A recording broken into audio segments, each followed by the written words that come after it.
Trump has done the unthinkable. He is literally begging China to buy oil from Iran. Why?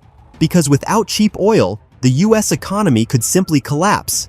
President Donald Trump is now publicly urging world leaders not to cut oil production.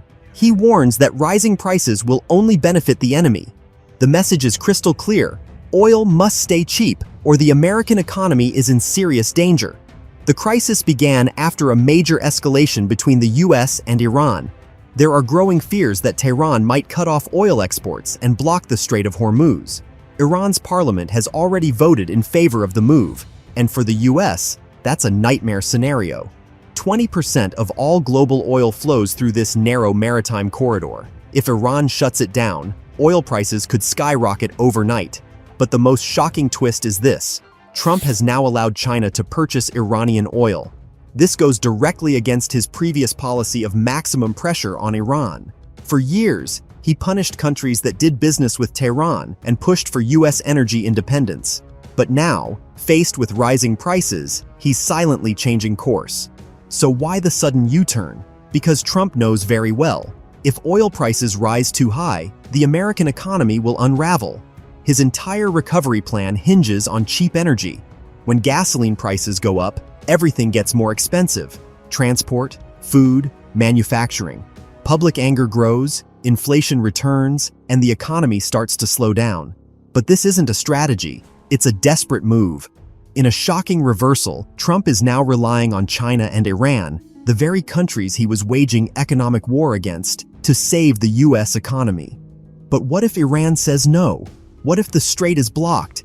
This may only be the beginning of a deeper crisis, and the White House has very few levers left. The oil market is calling the shots now, and Trump is no longer in control. Trump's recent statement marks a sharp and unexpected shift.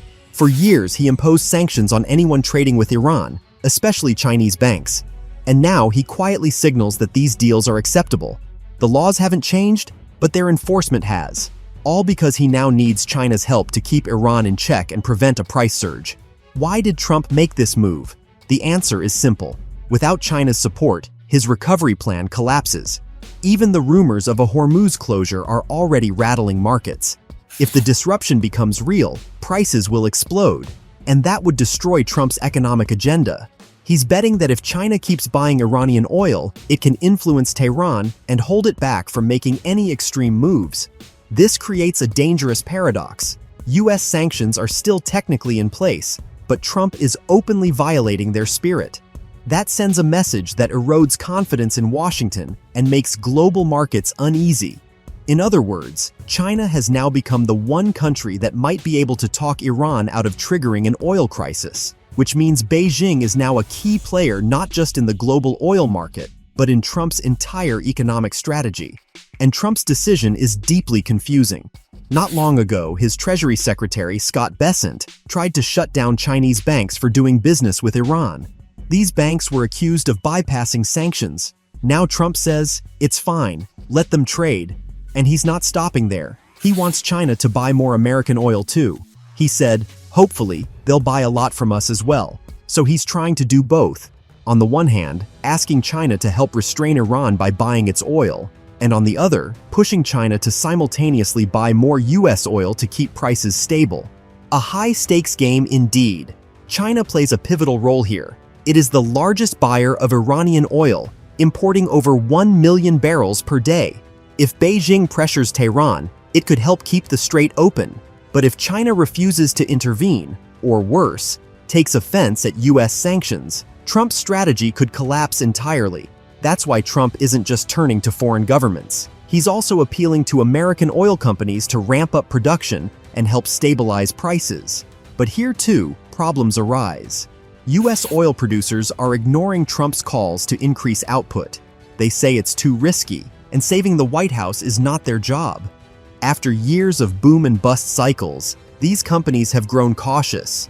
Wall Street wants profits, not risky bets. Executives remember how costly it was to scale up production only to take massive losses when prices fell again. Even with oil hovering around $80 per barrel, many producers are hesitant. They don't want to spend millions for short-term political relief. Trump is also pressuring the Department of Energy to find ways to boost domestic production. But there is no magic switch. Oil projects take time, permits, inspections, labor shortages. All of it slows the process down. It could take at least 6 months before any new drilling even begins to impact supply. At this point, it's not just a policy failure. It's a political embarrassment. Trump built his brand on U.S. energy dominance. He promised cheap gas, independence from imports, and control over global markets. But now, during a crisis, he cannot even get cooperation from U.S. companies. All this is boxing Trump into a dangerous corner. If he can't get American producers to pump more oil, he becomes fully reliant on foreign suppliers. That's why he's reaching out to Saudi Arabia. That's why he's asking China to keep buying Iranian oil. That's why he's sending mixed signals on sanctions. He needs oil prices to stay low, at any cost, even if it means breaking his own rules. So if US companies won't play ball, his entire energy strategy hinges on countries that are, to put it mildly, not fond of him. And that's where the real danger lies. Analysts warn that if the Strait of Hormuz is actually shut down, oil prices could skyrocket immediately, anywhere from $80 to $110 per barrel. That would send US gas prices soaring, raise food and transportation costs, and bring inflation roaring back in just a matter of weeks. The Federal Reserve would be cornered, and a recession could follow. That is the worst-case scenario for Trump, and the only way to prevent it may be to convince Iran not to act. Trump is now betting on China. If he lets Beijing continue trading with Iran, it might be able to influence Tehran and keep the situation under control. After Trump's recent remarks indicating China can keep buying Iranian oil, confusion erupted in Washington. Under American law, especially the CAATSA Act passed in 2017, any country or company buying Iranian oil must be hit with severe sanctions. Waivers can only be granted by the U.S. Treasury Department through a formal exemption. But on June 24th, Trump made a statement that seemed to outright ignore those rules. It puzzled not only foreign partners, but also officials within the White House itself. How is that even possible? On one hand, the United States appears to be pressuring Iran. On the other, it is green-lighting the very deals it once banned. Is Trump once again overstepping his authority and bypassing Congress? Amid this confusion, the White House quickly clarified that the sanctions remain in place and that official policy has not changed. The Treasury Department continues its enforcement efforts, particularly targeting the so-called teapots in China, small private refineries that have secretly been purchasing Iranian oil. Last year, they were the primary focus of U.S. sanctions intended to cut off Tehran's funding for its missile and nuclear programs. But Trump's remarks undermined market confidence, and without that trust, sanctions lose their effectiveness. When the president says one thing while the law demands another, it raises a serious question.